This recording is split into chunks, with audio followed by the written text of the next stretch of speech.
fear that feeds. The demon came through the wall like smoke passing through silk. Captain Vrel of the Galactic Coalition watched his bridge crew freeze. Not from discipline. Not from training. They froze because every instinct in their 4-billion-year-old evolutionary history screamed at them to become invisible, to stop breathing, to pray that the nightmare wouldn't notice them. The creature had no fixed shape. It was shadow and angles that hurt to look at, limbs that bent in directions space shouldn't allow, and eyes, so many eyes, that reflected not light but the deepest terrors of whoever looked into them. It drifted across the command deck, feeding. Vrel could see the faint shimmer around it growing brighter as his crew's fear intensified. Fire, Vrel managed to whisper. Nothing happened. His weapons officer sat rigid, mandibles locked, staring at the demon with all 6 eyes. A thin keening sound escaped from somewhere in the officer's thorax. The demon turned toward the sound like a flower turning toward the sun.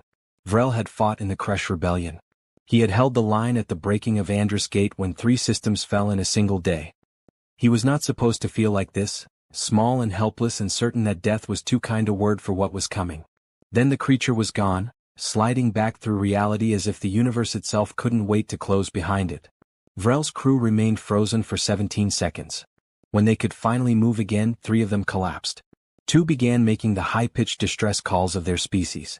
The weapons officer had to be sedated. This was the 14th coalition ship hit this month. The demons had appeared 6 months ago, tearing holes in space near the galactic rim and spreading inward. They didn't conquer. They didn't communicate. They simply appeared, fed on fear and vanished, leaving crews broken and minds shattered. The coalition had tried everything. Quantum torpedoes passed through the demons like light through glass. Energy shields meant nothing to creatures that existed partially outside normal space. The Torish Collective had unleashed a planet-killer weapon on a demon swarm near Proxima Vale. The demons had seemed to enjoy it, feeding on the terror of nearby colonies as they watched the weapon fire. 4 species had already evacuated their core worlds. 2 more were considering surrender, though no one knew how to surrender to something that didn't want anything except fear. On the coalition capital world of Sanctuary Prime, High Diplomat Kasev reviewed the latest reports with growing despair. Her scales had turned the pale gray of hopelessness. Another fleet lost at the Valen crossing, her aide reported. Not destroyed. Just broken. The crews are alive but unresponsive. Staring. Some of them are still screaming. Kasev had served the coalition for 300 years. She had negotiated peace between species that had fought for millennia. She had helped build an alliance of 67 civilizations spanning half the galaxy. And now she was watching it crumble before an enemy that couldn't be fought, couldn't be reasoned with, and couldn't be stopped. What about the eldest? She asked. The eldest were the first species to reach the stars, ancient beyond measure, their technology bordering on the incomprehensible. They sealed their systems, her aide said quietly. They're hiding, they said. He hesitated. They said they remember these creatures from the before time. That they cannot be killed. Only survived. Kasev felt something crack inside her careful diplomatic composure. Then we're lost. Perhaps not. Her aide brought up a star chart, highlighting a small yellow star on the far edge of coalition space. There is one species we haven't asked. The humans. The primitives? Kasev's crest flared in surprise. They've barely left their own system. They still use chemical rockets for half their fleet. What could they possibly offer? I've been studying them, her aide said. He brought up files. Human history, human culture, human wars. They call their world Earth, but everyone else calls it something different. A death world. Class 9 hazard rating. Everything on that planet is either trying to kill them or evolved specifically to survive them. Kasev scanned the files. Predators that hunted in packs. Diseases that jumped between species. Weather that could flatten cities. Humans had survived ice ages, megavolcanoes, asteroid impacts, and their own repeated attempts at self-destruction. They've been fighting monsters since they lived in caves, her aide continued. Literally. They have stories from before they had written language about hunting the things that hunted them. And they won. They're still primitive compared to the coalition, Kasev argued. Yes, her aide agreed. But they have something we don't. Look at their entertainment. Their stories. Their training. Kasev scrolled through human media. Horror films. Survival games. Military training that seemed designed to break soldiers and rebuild them harder. Stories about facing fear, overcoming it, weaponizing it. They don't just survive fear, her aide said quietly. They study it, master it, use it. They've been doing it for their entire existence. Kasev was silent for a long moment, watching footage of human soldiers training for something called psychological warfare, teaching each other to become the thing others feared. "It's insane," she said finally. "Yes," her aide agreed. "But we're desperate. And the humans?" He pulled up one final file, a quote from human history from a war leader named Patton. "May God have mercy upon my enemies because I won't." Kasev made her decision. "Send a ship to Earth. Quietly. If the Council knew I was asking help from primitives." She didn't finish. "Tell the humans we need them. Tell them we're facing demons. And see if Deathworlders know how to kill nightmares." 2328. What humans bring. The Coalition diplomatic ship descended toward Earth like a falling star, its hull gleaming silver against the blue of the planet's atmosphere. Inside, Ambassador Kasev tried not to think about the fact that she was placing the galaxy's hopes on a species that still had wars, poverty, and something called reality television. The landing site was a military base in a region humans called Colorado. Mountains surrounded the facility, their peaks white with frozen water. Kasev found it beautiful and terrifying in equal measure. Her homeworld had been carefully climate-controlled for 6,000 years. Earth was wild, raw, and completely indifferent to whether anything lived on it or not. A human delegation waited on the tarmac. They wore uniforms, dark green and tan patterns designed to blend with terrain. Camouflage, Kasev's briefing had called it. The concept of needing to hide from your environment still seemed alien to most coalition species. The lead human stepped forward. She was smaller than Kasev expected, but there was something in the way she moved, controlled, efficient, predatory. Her skin was dark, her hair cut short, and her eyes missed nothing. "Ambassador Kasev," the human said. Her translator rendered the words in perfect coalition standard. "I'm Colonel Sarah Chin, United Earth Defense Command. Welcome to Earth." "Thank you for seeing us," Kasev replied, grateful her scales weren't showing the fear gray they'd been for weeks. "I know this request is unusual. You're asking us to fight demons that eat fear and can't be killed by conventional weapons," Chin said flatly. "I've read the briefing. Unusual doesn't cover it." They moved inside into a facility that looked more like a cave than a command center. Kasev realized that was intentional. Humans built underground because their world had taught them that being exposed meant being vulnerable. The briefing room was filled with more humans, military officers, scientists, and specialists whose exact roles Kasev couldn't identify. Chin gestured to the seats, though Kasev noticed none of the humans sat down. They stood, ready, as if relaxation was something they'd trained themselves out of. "Show us," Chin said. Kasev's aide activated the holographic display. Images from attacked coalition ships filled the air, the demons in their terrible glory, crews frozen in terror, the aftermath of shattered minds. The humans watched in silence.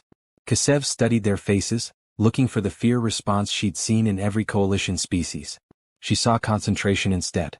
Analysis. One human was taking notes. Another was recording measurements from the display. "You're not afraid," Kasev said, unable to hide her surprise. "We're terrified," Chin corrected. "We're just trained not to let it stop us." She zoomed in on one of the demons, freezing the image. "What have you tried?" "Everything," Kasev's aide said. "Energy weapons, kinetic weapons, nuclear devices, quantum disruptors, reality anchors, psionic attacks. Nothing works. They exist partially outside our dimension. Most attacks pass through them." "What about biological agents?" asked a human with graying hair and the insignia of a scientist. "They're not biological. At least not in any way we understand. Chemical? Sonic? Thermal? All attempted. All failed." The humans exchanged glances. Kasev saw something pass between them, some unspoken communication bred from working together in circumstances she couldn't imagine. "You're thinking about this wrong," Shin said finally. "You're trying to kill them. You can't. So don't." "Then what do we do?" Kasev asked. "You learn from them." Chin pulled up footage of a demon feeding, its form brightening as it absorbed fear. "They hunt psychologically. They're predators and fear is their food. Everything they do is designed to maximize terror. The way they move, the way they look, it's all threat display. Like Earth predators," another human officer said. "Snakes that rattle. Cats that hiss. They're not just trying to kill you. They're trying to scare you first. Because fear makes the meal better," added the scientist. "It's not just nutrition. It's pleasure. They enjoy it." Kasev felt her scales ripple with revulsion. "How does knowing this help us?" "Because predators have patterns," Shin said. "And patterns have weaknesses. They feed on fear, which means they're drawn to it. They have to be. And if they're drawn to it. She smiled, and Kasev suddenly understood why humans had survived their death world. We can bait them. You want to lure them? Kasev's crest rose in alarm. They'll slaughter you. Maybe, Chin agreed. But your people freeze when they're scared. You shut down. Humans don't. We get angry. We fight harder. Our fear response evolved on a planet where giving up meant extinction. She gestured to the other humans. Every person in this room has been through training designed to expose them to their worst fears and teach them to function anyway. We've already faced our demons. These are just new ones. This is madness, Kasev whispered. Yes, Chin said. That's why it might work. Your coalition fights fear by trying to eliminate it. Humans fight fear by walking straight into it with a plan and enough spite to see it through. She pulled up a tactical display, her fingers moving quickly across the controls. We'll need 8 people. Small team. Specialists. Psychological warfare, asymmetric tactics, survival training. We don't fight these things head-on. We hunt them. Track their patterns. Learn their behavior. Then we flip the script. Flip the script. Kasev's translator struggled with the idiom. Make them afraid, Chin said simply. They've been apex predators their whole existence. Nothing has ever hunted them. We change that. We become the thing they fear. And we teach you how to do the same. Kasev looked at the humans, these small, fragile creatures from a world that had tried to kill them for millions of years. They weren't proposing a battle. They were proposing something far more human. Revenge served cold, calculated, and without mercy. When can you leave? Kasev asked. 72 hours, Chin replied. We'll need full tactical data, access to attacked sites, and authorization to operate without coalition oversight. What we do won't look like military doctrine. It'll look like terrorism. Psychological warfare. Dirty tricks. Whatever it takes, Kasev said. Chen's smile widened. It wasn't a kind expression. Then welcome to the human approach, Ambassador. We don't fight monsters by being civilized. We fight them by being scarier. The hunters become the hunted. The coalition station orbiting Kelver 7 had been abandoned for 3 weeks. The demon attack had left the facility intact but empty. Its crew evacuated after 16 personnel went catatonic and 4 others died from what the medical reports called acute existential horror. Now, 8 humans floated through its silent corridors. Colonel Chin moved point, her weapon held low and ready. Behind her came 7 others. Martinez, their psychologist and interrogation specialist. Okoye, demolitions and trap engineering. Park, xenobiology and field medicine. Reeves, signals intelligence and electronic warfare. Nakamura, close quarters combat specialist. Foster, astrophysics and dimensional theory. And Hayes, sniper and observer. They weren't the coalition's idea of soldiers. They carried strange equipment. Motion sensors, chemical markers, acoustic generators, even what looked like old-fashioned mirrors. Their armor was light, designed for mobility rather than protection. Everything about them seemed wrong for fighting demons. That was the point. Contact, Reeves whispered, her sensors flickering. Dimensional breach forming, Section 7. Acknowledged, Chin replied calmly. Hayes, Foster, you're on observation. Everyone else, positions. The team scattered like water, each member moving to predetermined locations throughout the station. They didn't run. They didn't rush. Their movements were practiced, almost casual. The demon came through reality like a knife through silk. It was larger than the ones in the footage, maybe feeding had made it grow. Its form shifted constantly, all wrong angles and shadows that seemed to absorb light. The eyes appeared randomly across its mass, each one reflecting nightmares back at anyone who looked. It drifted through Section 7 searching for fear. Instead it found something else. Music began playing from hidden speakers. Not coalition music, something human. Discordant. Aggressive. The demon paused, its form rippling with confusion. The sound wasn't fear. It was anger. Defiance. Then the lights changed. The soft blue of coalition standard shifted to harsh red strobes, pulsing at a frequency designed to disorient. The demon's movement became erratic, its shape flickering. Interesting, Foster's voice came through the team's comms. It's destabilizing. Light frequency affects its dimensional anchoring. Noted, Chin replied. Martinez, you're up. From a concealed position, Martinez activated a holographic projector. Images flooded the corridor, humans. Dozens of them. Hundreds. All staring at the demon with cold, calculating expressions. Not fear. Not rage. Just assessment. The look of a predator sizing up prey. The demon recoiled. It's working, Park whispered. Biometric readings show stress responses. It's confused. More than confused, Martinez said. It's uncomfortable. These things evolved to be the scariest thing in the room. We just showed it something that looks at it like it's food. The demon lashed out, its form extending toward the holograms. They passed through harmlessly, but the movement exposed something. A pattern in how it manifested, a brief solidification when it attacked. Got it? Nakamura confirmed. 0.7 seconds of physical presence during aggressive action. That's our window. Phase 2, Chin ordered. Okoye triggered her traps. Not explosives, those wouldn't work. Instead, the corridor filled with aerosol compounds, a mixture of chemical irritants, pheromone analogs, and something Foster had designed based on dimensional theory that she admitted was mostly guesswork and spite. The demon shrieked. It wasn't a sound any coalition species had heard from them before. It was pain, confusion, and underneath it all, fear. Keep pressure, Shin commanded, her voice ice calm. The team moved in practice coordination. Haze fired from concealment, not at the demon but at mirrors positioned throughout the corridor. The laser reflected, creating a cage of light at specific frequencies. The demon twisted, trying to escape, but each movement toward a gap triggered another trap. Sonic pulses, electromagnetic bursts, chemical sprays. They weren't trying to kill it. They were studying it, learning. And they were teaching it something new, that it could be hurt. Dimensional breach collapsing, Foster reported. It's trying to retreat. Let it, Chin said. But mark it first. Reeves activated a quantum tracker, a device that attached markers to the demon's partially dimensional form. When it fled back through reality, it would carry those markers with it. The demon vanished, leaving the corridor empty except for the 8 humans. Did we win? Okoye asked. No, Shin replied, checking her equipment. We learned. And we taught. That demon came here expecting fear and food. Instead it got hurt, confused, and hunted. Now it's going to tell the others. Demons communicate? Martinez asked. Everything communicates, Shin said. Fear is a language. We just spoke it back. Over the next 4 weeks, the pattern repeated across 17 coalition locations. Each time the human team refined their approach. They learned that the demons avoided certain light frequencies. That specific chemical compounds caused them pain. That forcing them to experience unexpected stimuli disrupted their ability to feed. But more importantly, they learned that demons could be trained. The creatures began changing their behavior. They became cautious. They started probing locations before fully manifesting.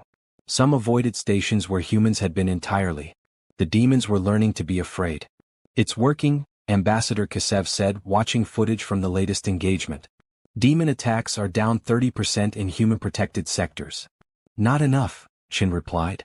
They stood in the command center of a coalition dreadnought, reviewing tactical data. They're adapting. Getting smarter. We need to escalate. How?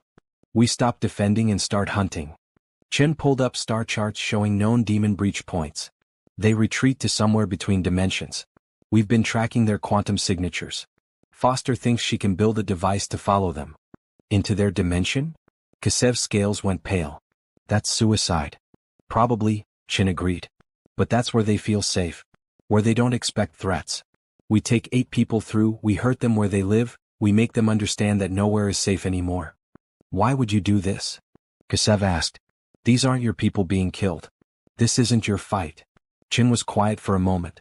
800,000 years ago, my ancestors sat in caves, terrified of the dark. Every shadow could hide something that wanted to eat them. They could have stayed in those caves, frozen by fear. Instead, they picked up sharp sticks and walked into the darkness. They hunted the things that hunted them. That's what humans do, Ambassador. We don't hide from monsters. We become worse monsters. She turned to Kasev, and the ambassador saw something in those human eyes, something ancient and cold and absolutely certain. Besides, Chin added, they made a mistake. They came to this dimension and started feeding on fear. They just didn't realize that one species has been weaponizing fear for its entire evolution. We're going to teach them what real terror looks like. 3 days later, 8 humans stepped through a dimensional breach into a realm of shadow and nightmare. The demons were waiting. But so were the humans. And for the first time in their existence, the fear eaters learned what it meant to be prey. The humans moved through the demon dimension like smoke, setting traps, creating chaos, teaching the ancient predators that fear could flow both ways. When they emerged 72 hours later, exhausted and wounded but alive, they brought data, proof, and a message they'd left written in chemical burns across the demon dimension's fabric. You're not the scariest thing in the universe anymore. Demon attacks dropped by 70% in the following month. The creatures began avoiding Coalition space entirely, retreating to the dark between galaxies. The Coalition celebrated. Kasev received commendations. Earth received technology transfers and formal alliance status. But Colonel Chen and her team didn't celebrate. They trained. They prepared. They waited. Because they knew something the Coalition was just learning. Humans didn't stop at winning. They made sure the enemy never forgot what losing felt like. And